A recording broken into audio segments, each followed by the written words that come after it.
Hello, welcome to the MuseScore Café for today, Wednesday, February 19th, 2020. My name is Marc Sabatella. I'm the Director of Education for MuseScore, and this is my weekly series of chats where I pick some subject to talk about and show you some things about MuseScore, making music with it, or whatever people want to hear about, because I am always, if you're participating live, I got the chat going, so you can just ask questions about anything, and happy to talk about whatever you all want to hear about. But as I said, I always pick a topic to start with, at least, and usually try to stick somewhat close to that topic. And today, the topic I want to talk about is MuseScore.com, which is the website that we have long used with MuseScore to let people share scores. It's kind of like what YouTube is for videos. Where you can upload and download videos and share them and leave comments and all that kind of stuff. This is a similar facility, MuseScore.com, for scores that you create or download.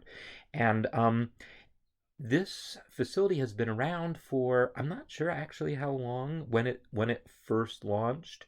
But it's been about 10 years that it's really been a big part of the MuseScore community. Really, when MuseScore 1 came out, which was in 2011, is when MuseScore.com really had its big launch. And for the longest time, well, it's got a whole history, and I'll probably talk about little bits of the history as it comes up. Good morning, Colleen. Um, uh, but it's really interesting history as it relates to both what MuseScore started off as far as what its community was like, and what it's turned into over time. There's all sorts of legal things that have to do with how MuseScore.com has developed and so forth. So yeah, lots of aspects about MuseScore.com that are actually pretty interesting. Not all of which I can necessarily speak to, but I can say what I can. So what I want to show you first is what I see when I log in. I have an account, so you see that I have my my face and name showing up here, and I suppose I should just put that in the where's my doohickey? I don't think I have my doohickey here. Doohickey, that's the technical term for dashboard. I just want to make sure I can paste links in as I see fit. So give me a moment. And I will pop out chat. And I'm just going to type MuseScore.com. Depending on whether you've logged in or not, whether you have an account or not, you might see something different. And so I'm going to show you what it looks like if you've never logged in before. So we'll use a private tab so that it doesn't remember my login. And if I go to MuseScore.com here, instead of seeing what I saw, so you see a login button here, and something else other than what I saw. So there's a number of things to be aware of with respect to MuseScore.com. And one of them, I keep turning over here to check out the chat, but I think I'm going to place it here where I might be able to see it a little better without having to turn so far. All right. So there are accounts, and there's a big thing that just happened today, which is part of the reason why I'm talking about MuseScore.com. It's not the only reason. There's two forms of accounts that you can have. There's the free account, and then there's the paid account, the pro account. And up until now, the model has always been that the pro account was needed in order to have unlimited uploads. You could only upload 5 scores for free. And this was never a very popular decision, but again, it goes to the roots of why this site was created, and we wanted to make music available to a lot of people. And anyhow, there's lots of story behind how this all came about this way. But really, over the last couple of years, it's become more and more clear that the future of the site is just having as much content as possible available to download. So instead of having a model in which the people uploading are helping fund the site, it's switching to a model where the people downloading are helping to fund the site, which, is a little more logical. So downloading music is free if the music itself is free. But downloading music, like if you want to download copyrighted music, if someone has uploaded their own arrangement of, say, a song by, I don't know, Britney Spears. I don't know why I always pick on her as a pop star. But then those songs are available on MuseScore.com, and the publishers of the music have worked out agreements with MuseScore so that when you download copyrighted music, royalties get paid to the copyright owners. Well, to fund that, this is why there's some form of something, and it also helps fund MuseScore itself. But really, a lot of it is just to fund the copyrights. To pay the copyright owners. So that was last year. They kind of switched to this model where you needed a pro account in order to download copyrighted music. At that point, it became less and less relevant to think about also charging people uploading music. So that is the big thing today that has been removed. They no longer have this limit on. So I actually can't see my screen over there. So good morning. Um, so so yeah, this is a big deal now because a lot of people were maybe hesitant, maybe wanting to upload more than 5 scores, but weren't sure it was worth it to them to sign up for a pro account. Now, if that's the only thing keeping you from doing MuseScore Pro, you don't need it anymore. You can upload as many scores as you want, which is really great. I've got like 200 scores there myself, and I'll talk about that a little bit. Um, so, you notice there's a free trial button. So if you hit that, it'll ask you to give you some information so you can start a free trial of MuseScore Pro. Or you can just hit the login button. And when you hit the login button, if you don't have an account, create one. This will let you create the free account. So the free account is going to have some limitations. Among them are, like I said, you won't be able to download copyrighted music. So from here, I'm not logged in. I'm not going to be able to. Actually, I would have to log in with a free account. I think I created one once for a demo purpose, but I have no account here. But if I do try to browse, I will be able to look at and listen to music. Let's see some piano music. If I click here on piano, it shows all this piano music that people have uploaded, some of which is copyrighted music, and some of it's just stuff that people have written themselves. And I can listen to this all I want. Oh, that's the thing with this site. When you share it, there's a play button, and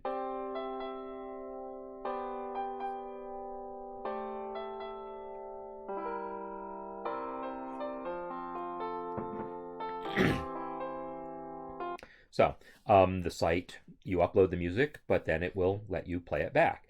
If I try to download the music, is when I will be told I need to get an account to download the music. If it's free music, you don't actually need a pro account. The free account will work fine. But if it's copyrighted music, you will need the pro account. So why am I seeing this? Oh, there's a little video in here that's just a little promotional video. So there are certain ads and things also. If you don't have a pro account, you will see occasional ads and things like this ad up here. That's there to help fund what needs to be funded to keep the site running.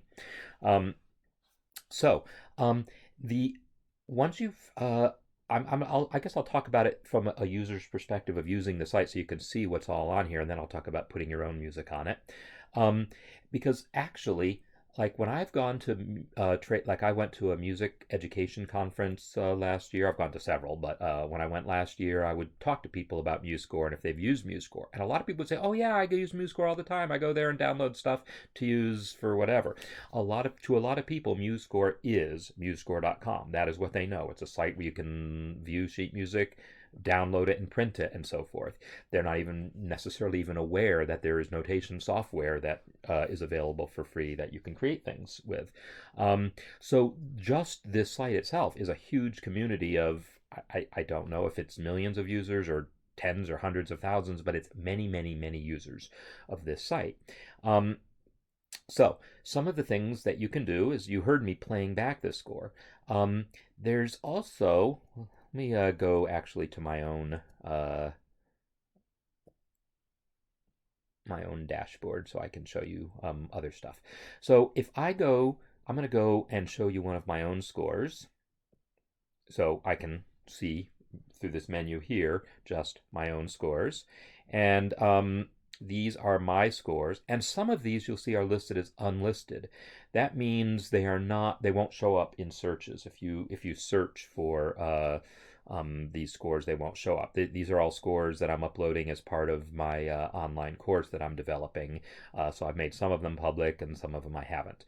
But let me search for the one I'm going to search for here. This is Soon It's Gonna Rain. So this is a big band chart that I uploaded, and I wrote and uploaded here. And so when I play this chart, you'll see it starts playing.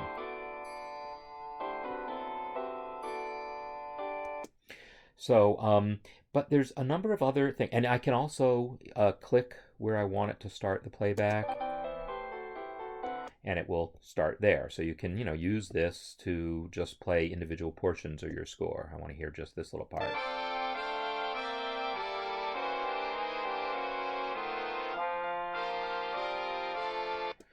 Okay. There is a control here for the tempo, and so I can actually play it back slower if I needed to.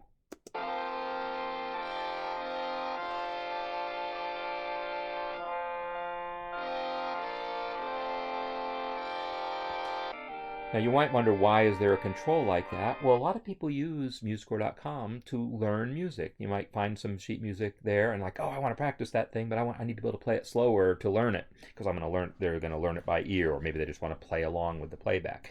So there's that slowdown feature there. The other thing you can do that's also very useful is possibly transpose the thing. Oh, I need to use the app for that, so I'll show you the app later. But there is the ability to take this music and transpose it in other keys, and it will do that. We have this button over here, which brings up a little keyboard. This is probably a little more relevant if I was looking at piano music, so I'm going to look some more at some piano music. I'm going to look at my own score Reunion, which I've showed before. It was the demo score in MuseScore for a long time, and so it's very popular. It's one of the most popular scores on the site. You can see it's got like 100,000 views. That's by no means the most popular score on the site, but it's up there. So if I do that thing with the piano, you'll see.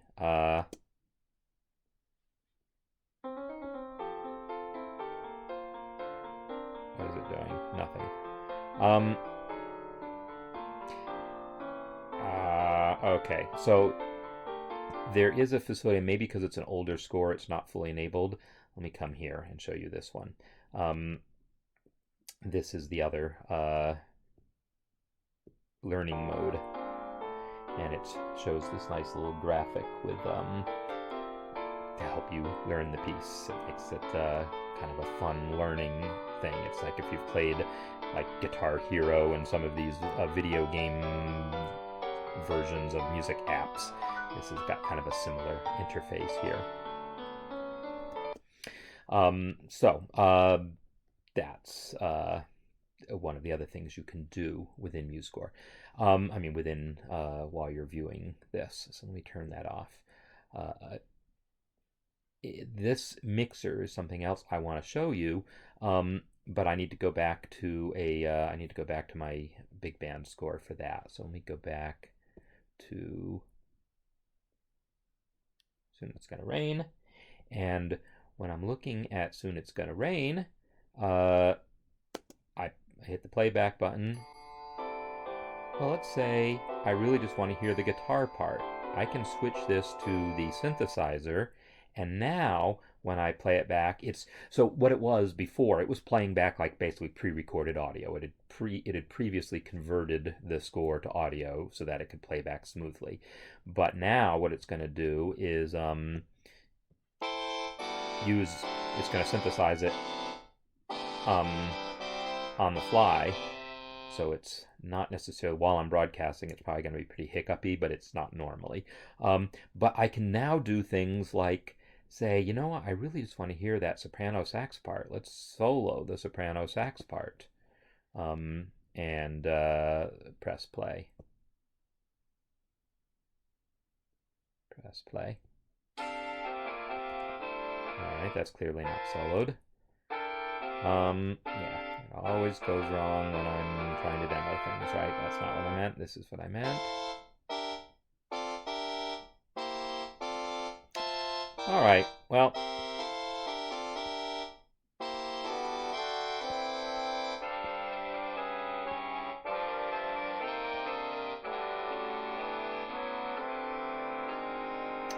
Well, you got me.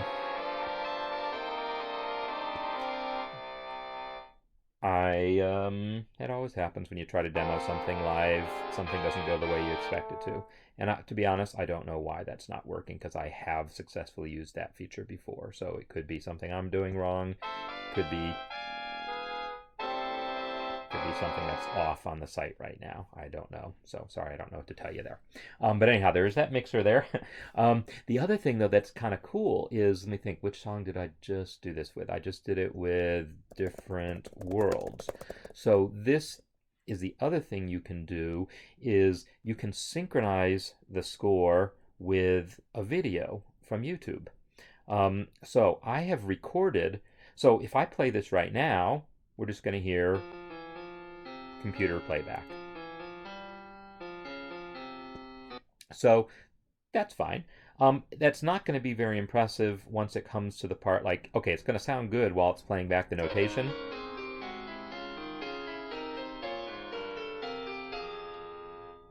And then it's going to play nothing during the part here that I just have marked for improvisation. So, you know, that if you just use the computer playback, you're going to be limited. It's going to be mechanical, and you're not going to get the improvised parts or anything. But I have a video of this. And so I have this set up. If I come here, and I come in here, and I can select this Different World solo piano video. And now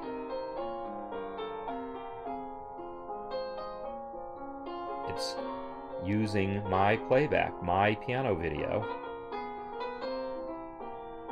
and it's synchronized with the playback of the score. So this is an incredibly powerful feature where, you know, if you want better playback than the computer can give, and you actually have a real recording of the piece like I have here. Let me stop this for a second. Let me just go on to this part where there's some mixture of notation. I think if I drag the slider, that'll be the more effective way to do it. It has, because there's a repeated passage in there, it gets a little confused about where it actually is, but here we go. Ah! Alright, well, once again.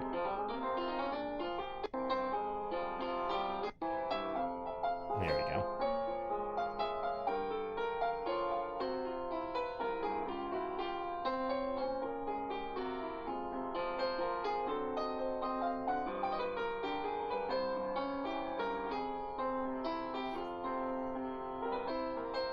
So, yeah, so this is just a video I made myself and uploaded to YouTube. And to set that up, what you do is you go into this section. If I come in here and say Manage Audio Sources, is where that's going to be. And this is where you can add a track, and if you click that button, you'll see it'll give you the option to choose a YouTube video that you want to use for the audio, because you don't have to actually show the video. It's capable. You can just, you'll see this, like I'm going to pick the one I've already entered, and when I pick the one I've already entered, what it does is you just press like the letter M, or you can click to say where the measures are, because it doesn't know, you know, while you're playing how fast you're playing or anything. It depends on you to tell it every measure. So the way it works is you start it playing, and then you just press M every measure.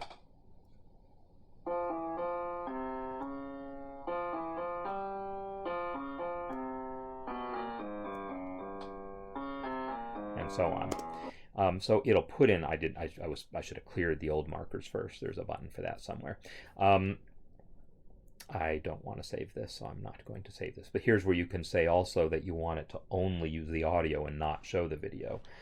This is also here where you can make it the default audio. That's a pro only feature. So that when people press play on the score, they don't even have to select the video. It'll just be there by default. So I could make that be the case. I think I'm not going to, but especially because I just messed it up with those extra measures that I put in there. So that is kind of a cool thing, because I've got recordings of a lot of my pieces, and they're going to sound better than MuseScore's own playback, and so I can set it up to play back that way. So, why would you share your scores this way? Well, it's because you want to share your music for any number of different reasons. But for downloading it, it's pretty clear. Like, I might want to learn some piece of music, and I don't necessarily have to go out and buy the sheet music for it, because there's a ton of music available.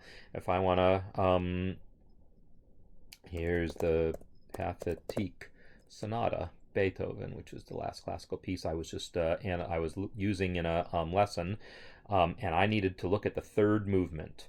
That's the second movement there. I did see, here's the third movement. And lots of people upload their own arrangements of things, and so you sort of have to do your own quality control on this, but there's usually some very, very good arrangements, or very accurate transcriptions. And there's a guy named Classic Man in particular who has uploaded some just really amazing transcriptions of things. And so if I wanted the Classic Man version specifically, Pathetique, I think if I stick his name, his handle, whatever, in here, I will get his version.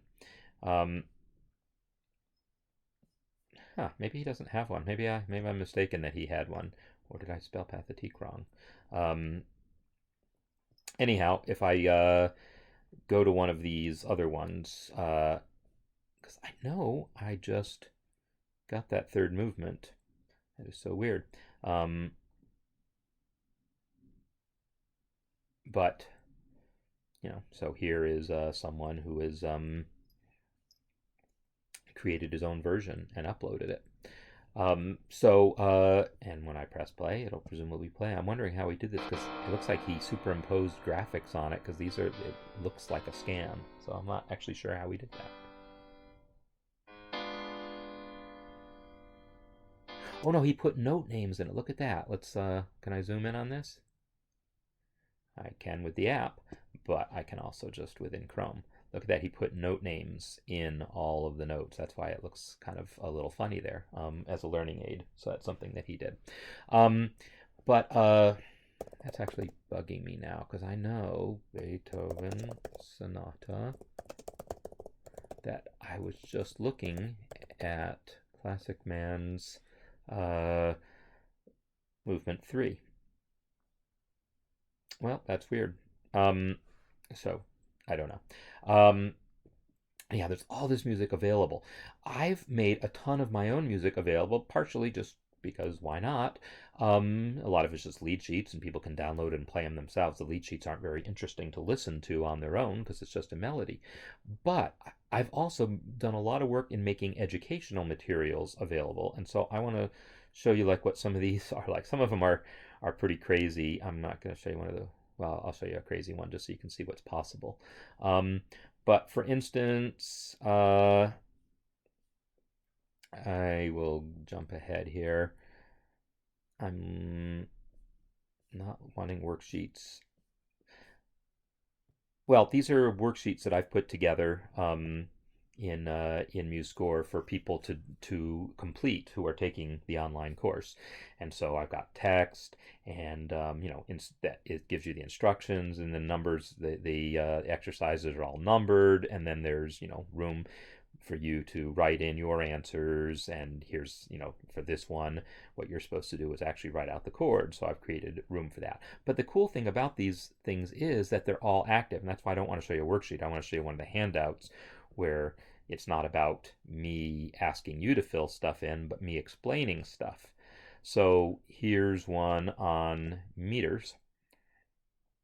And so this is like an online textbook, basically, where you can learn what things sound like. If I want to say, well, what does it sound like to hear whatever it is he's talking about here?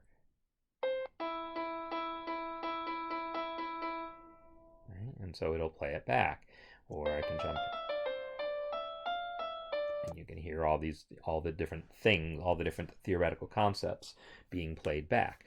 And so this is the fact that MuseScore.com provides that ability. I can make the information available, but then also make it where you can actually hear what the thing sounds like. Well, gee, what does 7/4 sound like?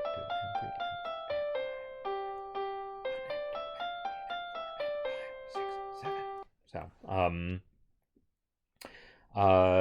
that's something else that you can do, is just make educational materials available. And I'm talking about teachers because I want to talk about a new thing that's available for teachers. One of the other things that, if I go back to my first page of scores, you'll see I've uploaded a score that I wrote for my wife's class. And I think I showed this to you a couple weeks ago.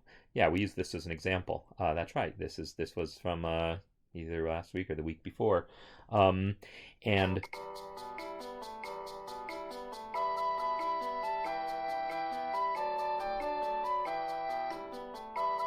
right, so this we can then share, and we have shared, not this version of it, this is the version I just created in the cafe last week, but there's a version of it that we have shared with the students in the class so they can practice their recorders along with the recording. And so it's very useful for that purpose, or any ensemble. There's a lot of choirs that use this, and they pass their music out by posting it online here and then sending people the links, and then they can see the music online, and they can also practice singing along with it.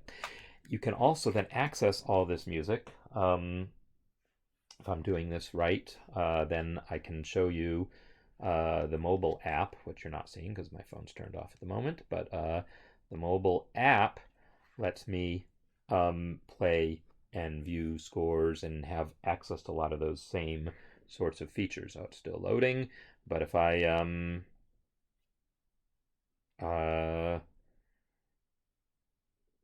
search for that song, Pirates, I'm going to get a lot of Pirates of the Caribbean. So Never, Never Land. Pirates on their way to Never, Never Land. So here's the version of the score that we've shared. Still loading. A second.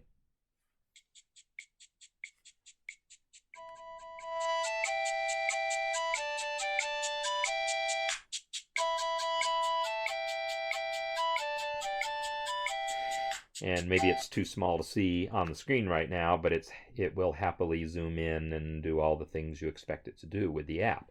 So the app is, the way the app is structured also is it's like a free app, but if you have a pro account, you can do more stuff with it, but you can do a lot of things with it for free. So here's where I can make things bigger.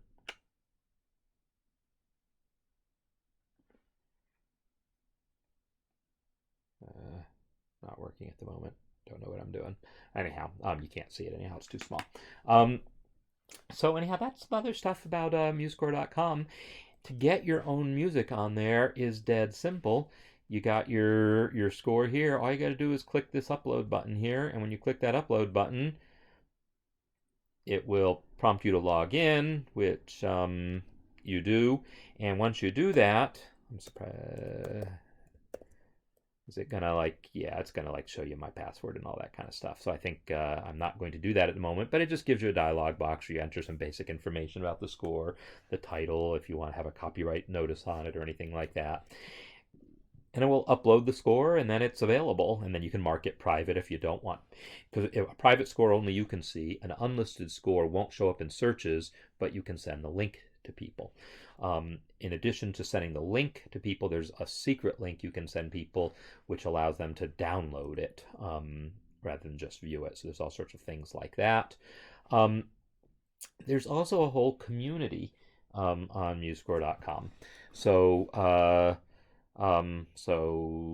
for instance, apparently there's a sonata composition. Oh, sorry. Um, so anyhow, it's a whole kind of online forum thing where you can discuss different aspects, and there's tons of these different groups that are you see organized. Like here's if I list all the groups, it's just a whole bunch of groups, so I can um, limit this to say, well, let me just see ones that are about composing and arranging. And now it's just going to show me groups that are about composing and arranging. But even then, I can say, well, I'm really just interested in jazz and blues. And now it's going to show me just the groups that are relevant to that, etc. Um, so, anyhow, there's all these groups in which you can have discussions and just there's a whole community built around that. So the other thing I want to mention, educators. Oh, and there's a notifications when people can comment on your scores. Like you may have noticed that I had all these comments. If I go back to one of my scores, well, if I go to Reunion anyhow, you'll see tons of comments because it's been around so long. Guess I had my caps lock on. Reunion's been around long enough that it's got tons of comments. And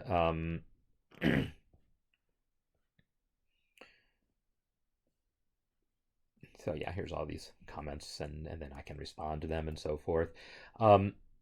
So for educators, we've recently experimented with the idea of letting educators have free pro accounts. So instead of having to pay the $5 a month or whatever it is for a pro account, educators can, if you go to the Facebook group for MuseScore, you can get information on how to get a free pro account. Now that we've also removed this upload limit, maybe that's not quite as big a deal as it would other be, because now you can upload all your handouts and all this stuff, but it's still useful to be able to download music to give your students. So it's still a great thing that educators can get a free account. You just need to contact the folks there, and we like you to maybe give a little shout out to MuseScore somewhere on social media or something like that. So educators, feel free to go to the MuseScore discussion group and find that post, and you can get information on. I'll add that link to the comments in here so that you don't have to go hunting for it. That's my job. There's also this send to YouTube feature, so I can basically send this video to YouTube. Now the deal is this worked for a long time. YouTube has changed their policies on some things and it's not currently working. So rather than just throw up our hands and say, oh well, we can't do it anymore, we are now just letting you download the video. So you hit this button here, says create video. It's going to create a video and download it. And the video is going to be exactly what you see here. It's the music with the bar going across. This is what it looks like. So it's showing the score, and you've probably seen a bunch of these on YouTube, and if you haven't, I should probably go to YouTube and Pirates on their way to Never Never Land. And I type that in, I will get this lovely video right here on YouTube, which is essentially the same thing that you were seeing on MuseScore.com, except now it's here on YouTube.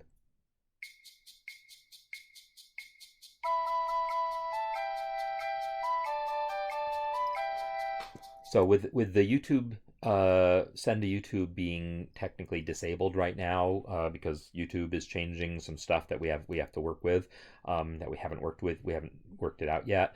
But now you can just download the video and then you can upload it to YouTube yourself or post it to Facebook or anywhere else you like. So, it's actually kind of nice that we have now made it possible to just download the video and you can do whatever you want with. So hopefully even if they fix the send to YouTube feature so that it sends there directly, hopefully we'll also keep the download option because I think it's kind of nice. Of course, you could also download from if you're the video creator, you can download the video. Actually, I think you can do it even if you're not the video creator. I think there's a way to download it, but there definitely is if you're the one who uploaded it. There's a way to download this video. Um, so yeah, there's just so many different things about uh, MuseScore.com that are yeah, I'm not like myself. I use it. I upload things. I download things occasionally, but there's people who really spend a lot of time there. It's really a big community and a very active community of people who are well, as active. And you can then take these videos and share them. Like I can post this video to Facebook and it will, have that widget in there and people will be able to play this within Facebook and things like that. So it's really a very cool facility and you can do a whole lot with no account at all. You can do a whole lot more with just a free account. The pro account is only needed for a few things right now. So now that they've removed that upload limit, downloading copyrighted scores is the main thing you need a pro account for. There's other reasons though that you might want it, like it'll remove ads. You can get some stats about your scores that aren't available, like advanced stats about their download rates and things like that. There's certain features of that, like the iPhone app that I showed you, that are only if you have a pro account, and the ability to export and print scores as opposed to just download them into MuseScore. And that whole mixer tool thing that I showed you is a pro tool, is a pro thing. So I don't know. If y'all have used MuseScore.com more than you might have some things that you would want to tell me that I should be showing people. But those are some of the things that I know of to show you. It's really a quite sophisticated site with just tons and tons of music on it, and it is still actually bugging me that I'm not finding the Beethoven sonatas that I expected to find. I don't know exactly what's going on with that, but this was 13. There's classic man stuff. Oh, so he just didn't put the Pathétique label on it, I guess. But anyhow, but that's not Opus 13, so I don't know exactly what's going on. But he produces really, really good work. He's not the only one who does, but he really does. Oh, and there's this whole thing. How could I not talk about OpenScore? So here's a bit of Classic Man's transcription of this Beethoven piece. So he's really good about like getting all the markings in there and then customizing their playback so they sound pretty good.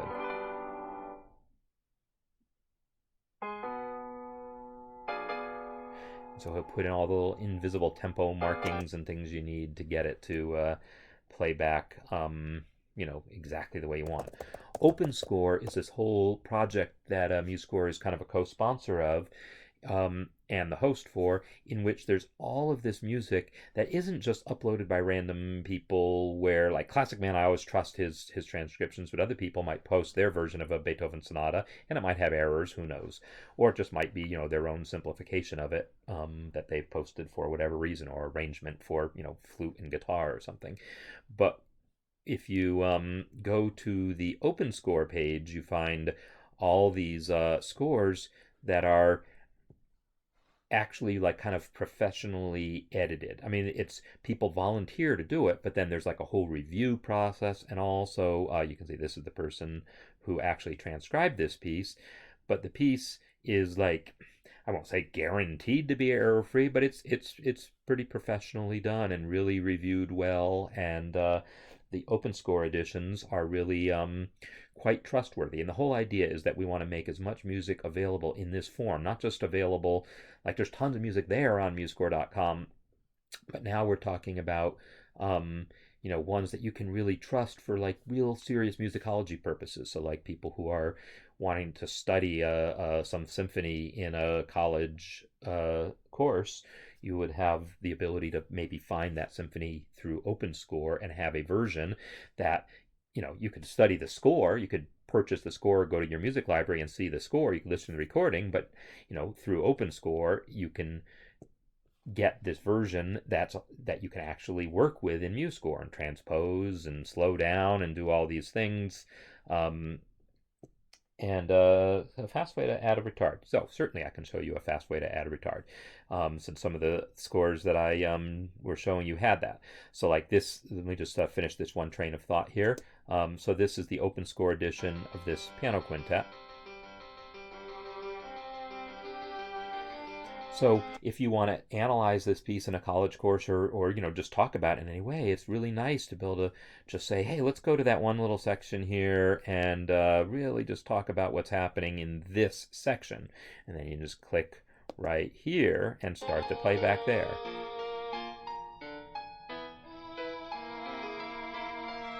And have all that. So it's so much more a bigger experience than just having the printed score or just having a recording. It's, you want those things too, but you can get that here. So as far as adding retards to a score, I will show you this. Let me just put in some notes to a score. Make them eighth notes. Man, everything is so laggy while I'm broadcasting. So if I play this, right, it just plays back. So certainly you can insert tempo markings. Like I could put in, I think it's Shift Alt T, Alt Shift T. So I can put in a tempo marking and say I want it to start at 120 and then gradually slow down. I can come here and call it 100. Oops. 100, and come here and make it be 80. Oops. What did I do? Oh, it is 80. Okay. So now when I play it, it slowed down, and then I can make these both invisible by pressing V. So that's the manual way to do it. But what's really cool is, let me delete both of these guys. I can also use a plugin, which I believe I have already installed on this system. I'm always constantly having to reset my factory settings because I'm debugging some problem, and as a developer, I'm constantly resetting to factory settings in order to help me debug some problem. So you go to MuseScore.org. So I've been talking about MuseScore.com, but MuseScore.org is where you downloaded MuseScore from. And if you go to MuseScore.org, download, fine. I don't want the software, I want plugins. So download plugins. You will find all these plugins, and if you get yourself the tempo changes plugin, download it, install it. You have to follow the instructions on installing plugins. Once you've downloaded it, you have to go to this, what I did. Let me do that again so you can see what I did. I went to plugins, plugin manager, and then these are all the ones I've already downloaded, and now I'm just checking off the box by tempo changes. While I'm at it, I'm just going to download or re-enable one of my other favorites that I need to have. And now the tempo changes plugin is enabled. So I'm going to select a measure. I'm going to come back to the plugins menu, and you'll now see tempo changes is there. When I run it, it pops up a dialog, and it lets me type in the text I want. So retardando, maybe. And I want it to start at 120 and end, say, at 60. And it's got all this stuff where you can control kind of the rate of it. And when I hit apply, you'll see it added all those invisible tempo changes for me. And now when I play it, it's going to play back with the retard.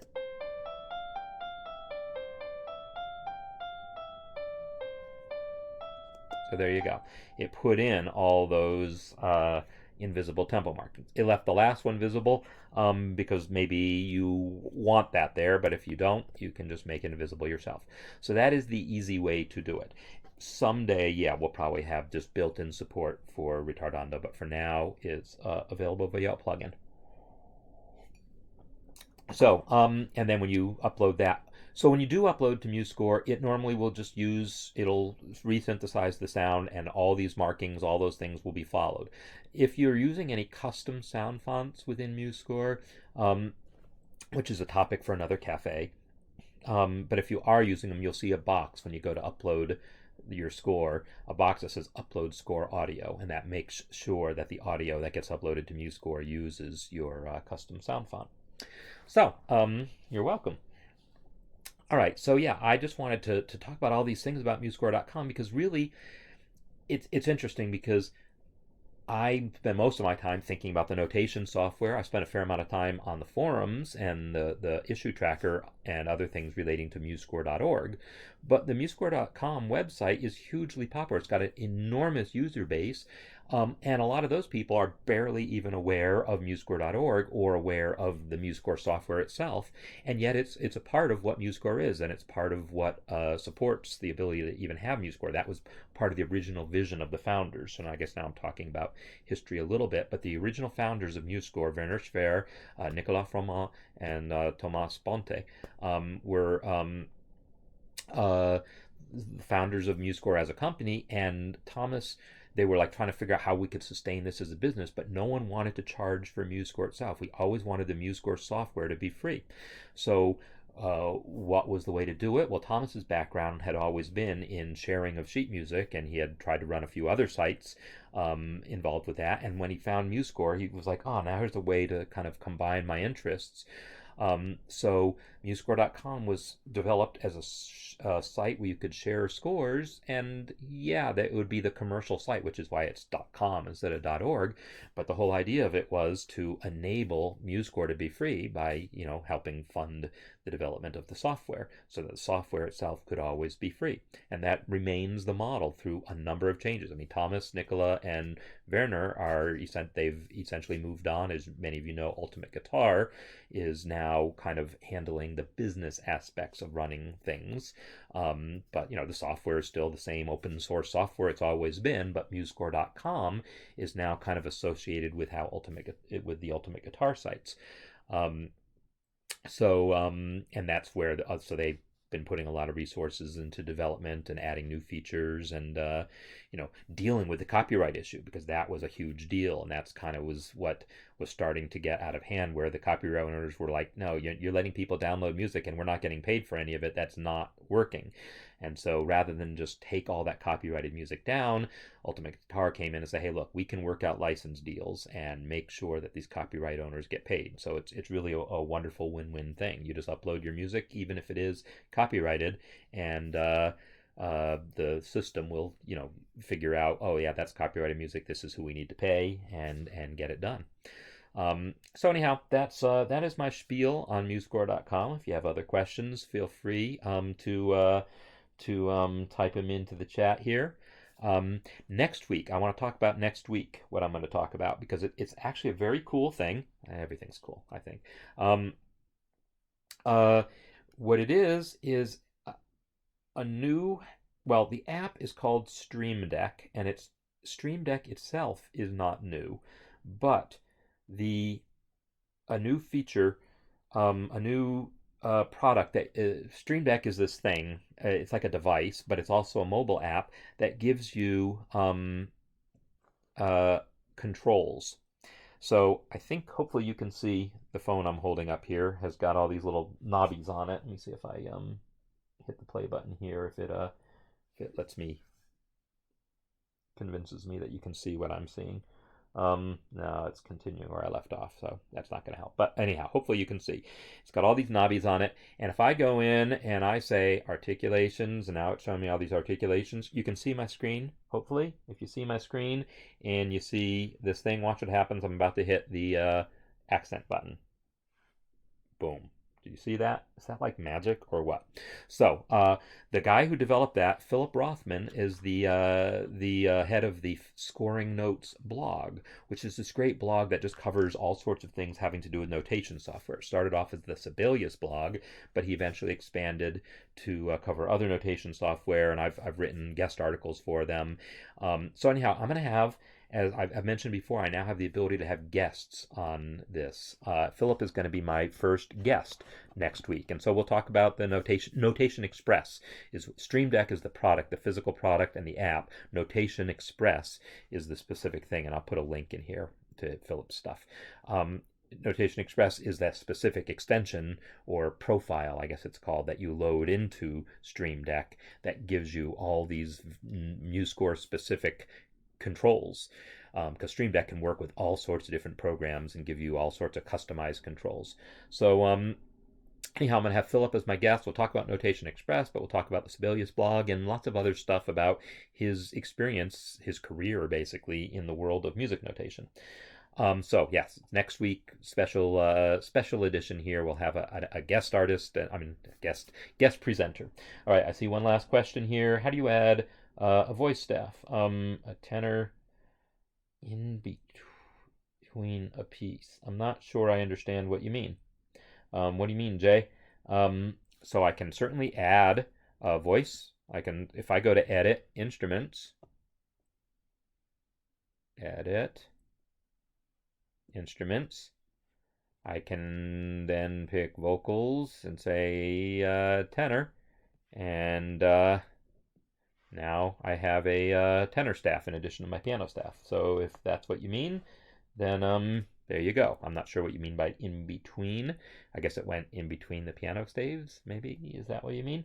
But that's how you add that. The other thing I could think of that might be relevant is maybe this tenor sings for part of the song and then stops singing for a while and then starts again. And so maybe the piano part continues. I'm going to just press R to keep repeating this thing. So we have a score here now that has a piano part that kind of goes throughout, but then the tenor staff disappears for a while.